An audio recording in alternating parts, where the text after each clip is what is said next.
Tere ka minu poolt. Olen siis Monika Kukke, advokaadibüroo Klimstedt partner ja energiaühistute mentorprogrammis olin õigusmentoriks. Aga kohe algatuseks ma tahaks öelda, et õigusmentori töömaht oli selle projekti puhul niivõrd suur, et tegelikult said analüüsi koostamisse panustada mitmed minu büroo advokaadid ja siinkohal ma kindlasti tänan Ulla Helmi ja Imbi Jürgenit ja Mirjam Pilit. Samuti ma tegelikult tahaks alustada üldse sellest, et kuidas meie büroo energiaühistute juurde jõudis. Tegelikult täiesti üllatav, et mitte Arengufond ei olnud siis see, kes kõigepealt energiaühistute vastu või osas muret tundis, vaid hoopis Eesti Tuuleenergia Assotsiatsioon, kes mõned aastad tagasi soovis just tuuleenergiaühistute kohta teada nii välismaist kogemust kui ka Eestis nende loomise võimalust. Ja kui nüüd rääkida sellest, et kas Eestis on siis energiaühistud tänaseks või mitte, siis kindlasti Hiiumaa energiaühistu, ma nägin Siimu ka siin kuskil, on siis täna juba ka üks näide, mille pinnalt siis vaadata seda, kas tuuleenergiaühistul on Eestis kohta või mitte. Kuid ka siis ei olnud järgmine huviline Arengufond, et vaadata, mis siis nende energiaühistute õigus poole pealt hästi või halvasti on, vaid üllatuslikult järgmine õigusanalüüsi tellija oli hoopis Infotehnoloogia ja Telekommunikatsiooni Liit, kes pidas vajalikuks just IT-valdkonna ja energiavaldkonna ühendamist.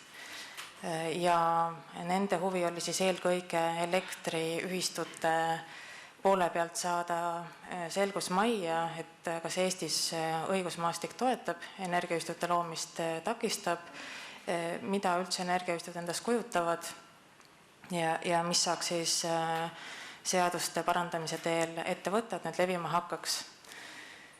Ja oli ilmselgelt tunda seda, et teema otsib peremeest.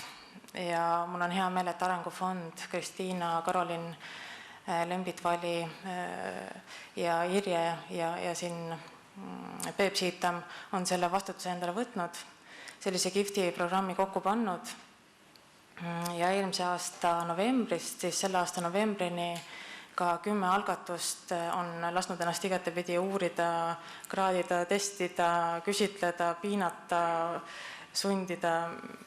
See on olnud väga huvitav projekt. Nüüd meie ülesandeks õigusmentorina oli nende 10 algatuse baasil välja selgitada, kus on probleemid õigusaktides, mis siis nendele 10 algatusele nende teekonnal ette tulevad. Ja selle tulemuse me võtsime siis kokku oma õiguslikus analüüsis, mis on üleval ka energiaühistud.ee veebilehel. Ma soovitan sellega huvilistel tutvuda kindlasti.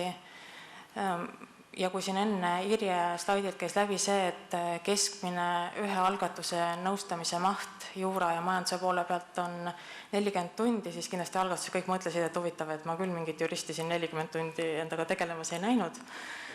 Siis väga suur maht planeeritud ajast kulus tegelikult analüüsi kirjutamisele, mis hõlmab nii energia tootmise, müügi jaotamise ülevaate tegemist, et mis on need nõuded nii soojuse, elektri kui gaasi puhul ja teine pool, mis siia vastu siis tuli, oli just see ühingu vorm ja ütleme, kogu see regulatsioon ja reeglid, mis ühe või teise tegevusega siis seonduvad.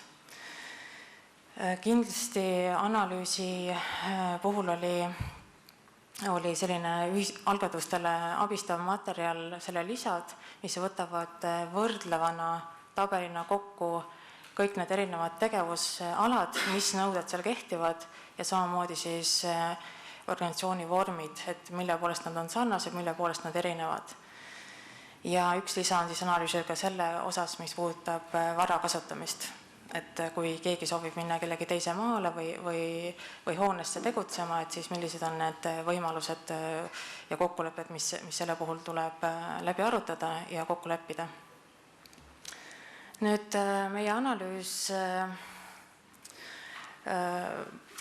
sai tehtud siis viisil, kus loomulikult oli palju sellist kirjalikku materjali, mis oli meie liitumisel selle aasta märtsist juba kokku kogutud Arengufondil ja algatustel endil.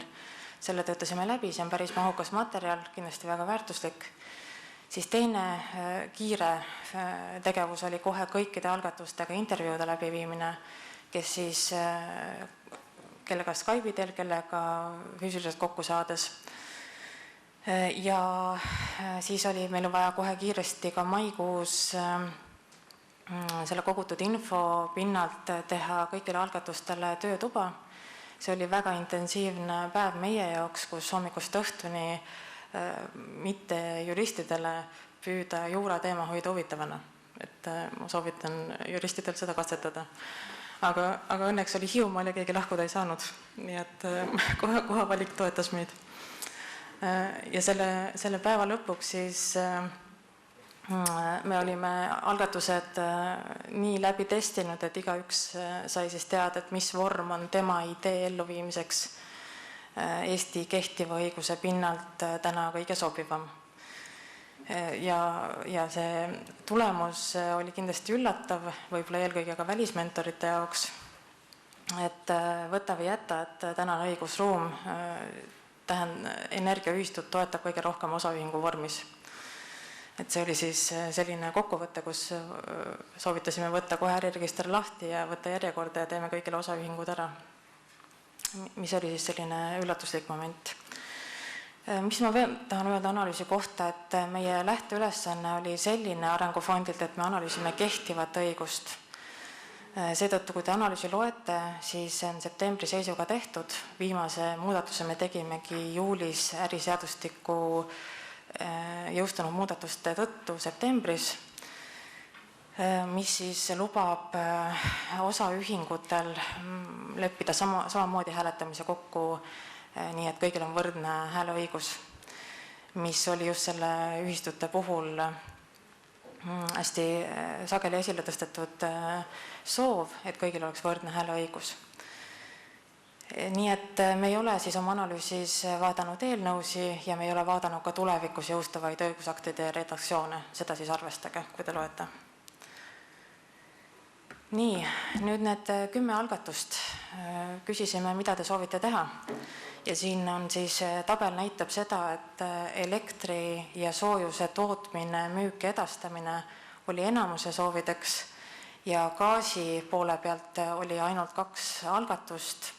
Pakri teadus- ja tööstuspark, kes üldse nende kontseptsioon näebki ette seda, et kõik võimalikke energiategevusi proovida. Ja siis oli üks algatus veel, kes tulevikus nägi biogaasi tootmise potentsiaali. Nii et meie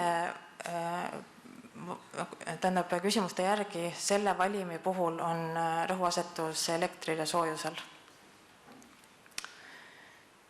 Mõned mainisid ka siin hoonete energiasäästlikumaks ümberehitamist ühe tegevusena, mille oli Irje peatus, et seal on see kõige suurem sääst peidus. Mõni soovis olla katusorganisatsiooni rollis oma regioonile ja energiasalvestamist siis ka mõned tõstsid esile. Nüüd selle meie analüüsi kokkuvõte lühidalt on siin slaidi peal ära toodud. Ja ka täna, kui ma olen siin kõigi teiste ettekande kuulanud, siis me käime nagu kassid ümber palava pudru, mis asi see energiaühistu on, mis asi see energiaühing on. Võib-olla ütleks üldse energiaühisus, aga võib-olla ütleks kogukond. Mis asi see on? Et see mõiste tõepoolest, või mõisted, mitmed mõisted on tegelikult see, mis vajaks kokkuleppimist. Ja sellest sõltub ka hästi palju see, et kas meil juba on kehtiv õigus olemas või meil ei ole seda, et meil tuleb hakata alles looma. Ma peatun nendel mõistetel veel ka järgmistel slaididel. Nii et tõesti mõisted, mis on mis, kuidas me neist aru saame, oli üks selge probleemi koht. Teine asi, mis tuli välja, on organisatsiooni mudelite piirangud, et ikkagi siiamaani on energiavaldkonnas tegutsemine olnud professionaalsete ettevõtete pärusmaa ja see on olnud ka, ütleme, päris palju reguleeritud tegevuslubadest, vorminõuetest, kapitalinõuetest, riikliku järelevalve teostamise ulatusest. Kindlasti üks selline sektor, kus ei saa öelda, et nõudeid vähe oleks. Ja kui me 10 algatusega kohtusime, siis üks, mis oli väga selge, kui midagi on võimalik tegevusest teha, et ei peaks sinna regulatsiooni alla minema, siis selle valiks küll hea meelega. Nii et kui kuskilt läheb piir, et näiteks 100 kilovatti tootmisvõimsusega tootmise puhul ei ole tegevusluba vaja, siis see tootmise tegevus algatusel kindlasti alla 100 pidi ka jääma. Et keegi ei taha ennast panna ise sellise regulatsiooni halduskoormuse sisse nendest algatustest. Seetõttu, kui nüüd energiaühistute soosimisest rääkida, siis sellega peab arvestama, et nende kogukondade inimeste jaoks on nende põhitegevus või igapäevane tegevus kahtlemata selline, mis ei võimalda viia ennast detailideni kurssi kõige selle spetsiifilisega, millega professionaalsed energiaettevõtjad iga päev tegelevad ja kus vähegi on võimalik regulatsioonis järeleandmisi teha ja nõuetes, siis sellest oleks abi. Siis energia tootmise ebapiisav regulatsioon, täpselt sama tunne tekkis, et see kannab tänase sektori toimimise templit. Kõikvõimalikud siis nõuded, mis sealt tulevad, on tänast süsteemi arvestavad, et näiteks gaasi tootmine kui selline, see biogaas on alles viimaste aastate selline aktiivsema kõneaine ja seetõttu, kui gaas on tulnud ainult ühtepidi kindlast riigist, siis gaasitootjate liitumise reegleid praktiliselt seaduses ei ole. Või kui mingi korteriühistu tahab kohapeal toodetud ülejäävat soojust anda võrku tagasi, siis sellist regulatsiooni ei ole. Nii et kindlasti see tootmise, kohaliku või lokaalse tootmise teema tõttu tuleb vaadata regulatsioonid üle. Ja viimane probleemide valdkond, millele ma ka natuke olen juba tähelepanu pööranud, on just siis haldusmenetlus ja halduskoormus. Energiavaldkond on Konkurentsiameti regulatsiooni all. Võrguettevõtjad, kui mingil määral elektrivaldkonnas nii ongi, on loomulikult monopolid, soojuses ja gaasis on nad olulist vahendit omavad ettevõtjad.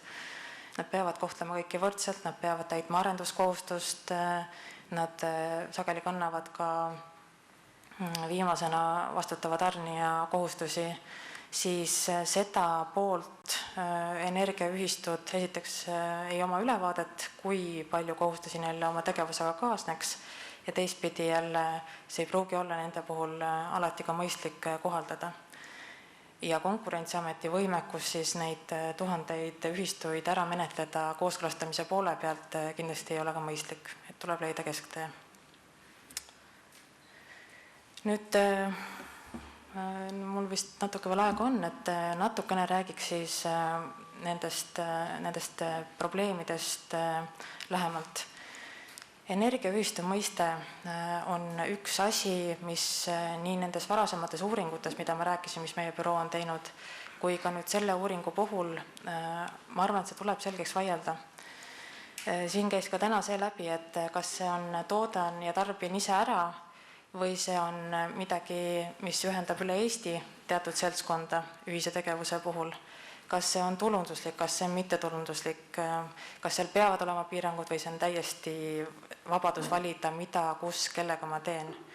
Sellest sõltub palju see, et kas energiaühistud tulevad konkureerima siis professionaalsete ettevõtjatega, kas juhul, kui neile antakse mingisugused riigipoolsed toetused hakkavad seda konkurentsi olukorda turul mõjutama või siis vastupidi, et nad suudavad toime tulla täpselt samade nõuetega, mis professionaalsed tegijad. Nii et kindlasti selle energiaühistu mõiste paikasaamine on siis see, mis vajaks huvigruppide vahel kokkuleppimist läbi vaidlemist. Kas ta on lokaalne, kas ta ei ole üldse seotud mingisuguste piirangutega, vaid on mingi ühine huvi.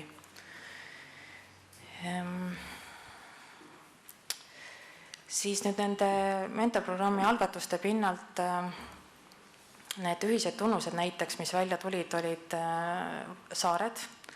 Täiesti oma huvi on või erihuvi on siis saarte taolistel energiaühistutel, kus on see energiasõltumatus, keskkonnateemad, kogukonna teemad, siis kohalikud omavalitsused moodustasid ühe grupi, kus on mingi kohaliku energiaprobleemi lahendamine koostöös siis kohalike ettevõtjate, korteriühistute elanikega. Huvitav kooslus, ma loodan, et täna ka nad tutvustavad ennast, oli Väike Jalajälg ja Setomaa. Need ma ütleks, et on pigem sellised traditsioonilised energiaühistu algatused, kus tõepoolest siis mingisugune lokaalne huvigrupp hakkab enda energia teemas ise lahendama. Korteriühistutest on täna päris palju juttu olnud, et ma olen täiesti nõus sellega, et korteriühistud saavad tänases õigusruumis täiesti vabalt tegeleda oma energiateemadega ja toimivad täiesti seaduse piires. Ja teadus- ja tööstuspark oli Pakri teadustööstuspargi näol, mis on siis kõige enam võib-olla selle energiaühingu laadne algatus, toimib ärilistel põhimõtetel. Aga samas selline innovatsioonimoment, et koha peal ise oma energialahendused luua, on siis see, mis neid ühendab. Selle valimi pinnalt tuli välja, et miks on siis see osaühing see kõige sobivam vorm, mis ma ütlesin, ja mis üllatas ka välismentoreid ja meid endeid ka, siis selle valimi puhul kohalik omavalitsus saab olla osaühingu liikmeks, samas tulundusühistu liikmeks ta olla ei saa. Siis on see häälte arv, mis nüüd juulis siis lahenes ära sellega, et see saab olla nii võrdne kui ebavõrdne, ehk on paindlik. Sooviti teenida kasumit nende algatuste puhul ja ei soovitud ka isiklikult vastutada. Et kui need 4 tunnust kokku võtta, siis osaühing on täna see, mis kõik need vajadused ja soovid rahuldab. Ja ma tean, et siin tegelikult tahaks see protesti ajal tõusta öelda, et see tulundusühistu või energiaühistu eesmärk ei ole tegutseda osaühinguna. Nii, siis teine mõiste, mis ma olen vaadanud, et tekitab ka alati palju sellist diskussiooni, on just see pool, mis räägib võrgust. 10 minutit on aega. Mis räägib võrgust, et ma ei tea, kui palju te kursis olete sellega, et kui soojuse ja gaasivõrkude puhul võivad nii võrgud kui võrgupiirkonnad kattuda, siis elektri puhul on see teisiti ja elektrivõrku võib ehitada ja selle kaudu võrguteenust osutada elektrivõrgu jaotusvõrgu ettevõte. Nüüd mitmed algatused, 10-5 soovis hakata ise ka oma toodetud elektrit võrgu kaudu edastama, mida ta siis tänase seaduse järgi ei tohi teha. Ja selle peale siis öeldakse, et aga siis kogu see kulude kokkuhoid, mida me loodame, jääb ära ja see motivatsioon energiaühistu moodustamiseks jääb täpselt samamoodi ära. On nagu üks liin, mis siis siit läbi jookseb, et miks peaks elektrivõrgu ja võrguteenuse mõistega natukene vaeva nägema. Ja teine liin on siin selles, et tegelikult nii korteriühistu oma kinnistul elektrit jaotades või siis ütleme tööstuspargid, kaubanduskeskused, siis tänase seadusterminoloogia järgi on iseenesest see ka juba võrk ja võrguteenuse osutamine, mis siis tähendaks nagu seda, et on meil nii 2 sorti võrguettevõtjaid, on tegevusloa alusel tegutsevad võrguettevõtjad, keda me näeme majandustegevuse registrist, ja siis on seaduse alusel tegutsevad võrguettevõtjad, kelle arv on siis hoomatult suur. Ja üks hiljutine kevadine Riigikohtu lahend ütles ka seda, et need seaduse alusel tegutsevad võrguettevõtjad peaksid nende nõuete osas, mille osas seadus nende osas erandit ei tee, järgima samu kohustusi, ehk et minema kooskõlastama oma hinnad ja tüüptingimused Konkurentsiametis. Ja see on selline asi, mis siis vajab natuke mõtlemist, et kas kõik, kes täna natukenegi mingisuguse elektripaigalduse kaudu kellelegi teisele energiat edastavad, peaksid minema samas mahus regulatsiooni alla või mitte, mida Riigikohus täpsemalt mõtles. Ja otseliini regulatsioon, mida siis ka paljud algatused tahtsid kasutada, tuli siis neile ebameeldiva üllatusena, et esiteks on otseliini riigilõiv päris kallis, üle 1000 euro aastas. Teiseks võib selle kaudu varustada ainult ühte tarbijat. Ja kolmandaks on siis ikkagi selle otseliini ehitamine ka väga piiratud võimalus nii geograafiliselt kui ka halduskoormuse poole pealt. Nii et head lahendust selleks, et oma toodetud elektrit võiks energiaühistu edastada oma liikmetele, täna hetkel veel ei ole. Ja selle lahenduseks me pakkusime välja defineerida tarbijapaigaldis selliselt, et kõike, mis on elektripaigaldise loetav võrguks ja tõmmata selle kaudu energiaühistud kompaktsetes piirkondades võrguettevõtja ja võrgu teemalt välja. Või siis teine, et ikkagi avada see diskussioon ja vaadata, et kas võiks olla lubatud ka mikrovõrkude tekke jaotusvõrguettevõtjate teeninduspiirkondade sees. Aga see on kindlasti selline raske diskussioon. Nüüd siis need organisatsiooni mudelite piirangud, et nagu ma ütlesin, siis tänane regulatsioon on mõeldud eelkõige professionaalsete ettevõtjate jaoks ja kui muidu on üldine põhimõte, et Euroopa Liidus, et kõik tegevus peaks olema võimalikult vaba, siis energiavaldkonnas on tavapäraselt energiaettevõtja vorminõue aktsiaselts või osaühing, kellel on omakorda kõrgendatud kapitalinõue ja tegevusloa nõue. Ja siis on üksikud erandid, kuhu alla siis algatused püüdsid ennast peita, et kellel see õnnestus, kellel mitte. Aga võiks ju mõelda nii, et milleks või kas neid piiranguid on täna ka veel vaja, et mis on nende piirangute eesmärk.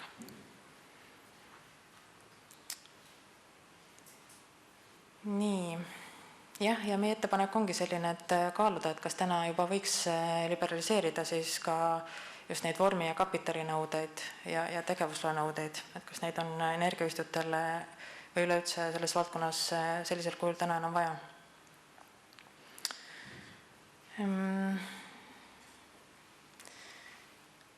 Organisatsiooni mudelite piirangud on, nagu ma ütlesin, siis paljudes algatustes olid kohalikud omavalitsused initsiaatoritena sees ja nende puhul siis oli see piirang, mis me leidsime, et nad ei või olla tulundusühistu liikmed.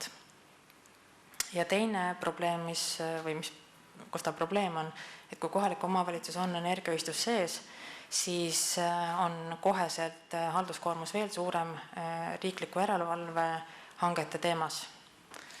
Nii et kui üks algus peab raske olema, siis ta on eriti raske, kui kohalik omavalitsus on liikmete hulgas.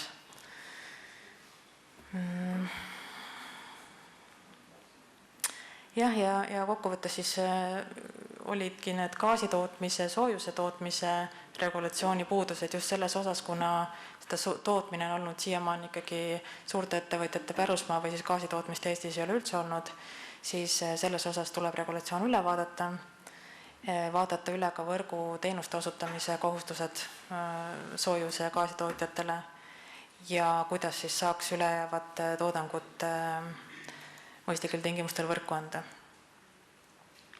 Halduskoormuse osas olen palju juba rääkinud, veel ütleks seda, et me tegime algatustele ülevaate ka selle kohta, et kui te nüüd päriselt ka oma idee juurest jõuate elluviimiseni, siis on rida ka teisi loakohustusi, ehituslubadest alates keskkonnamõju hindamised, päris mitmed muud nõuded, siis selline tsentraalne infopunkt võiks olla energiaühistutele kindlasti ka vajalik, või siis tsentraalne lubade lahenduse keskus, et hõlbustada energiaühistutele oma tegevuse realiseerimist. Nüüd kokkuvõtteks ma ütlekski seda, et meie analüüs jõudis sinnamaani, et vaadata algatuste idee pinnalt, millega kõigega peaks enne idee realiseerimist arvestama, mida see tegevusvaldkond üldse kujutab, mis nõuded seal on ja teiseks seda poolt, et mis vormis seda asja teha. Meie analüüs ei käsitle seda, et kui need ideed hakatakse päriselt ellu viima, mis takistused siis ilmnevad ja mida siis oleks vaja muuta.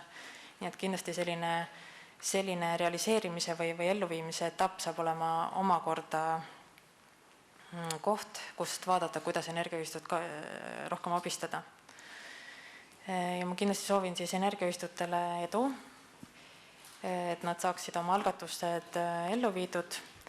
Ja kindlasti siis soovis ka seda, et Arengufond mitte ei lõpetaks seda tööd, vaid võtaks just siis elluviimise etapi toetamise täpselt samamoodi oma juhtida ja kureerida. Aitäh! Aitäh sulle, Monika!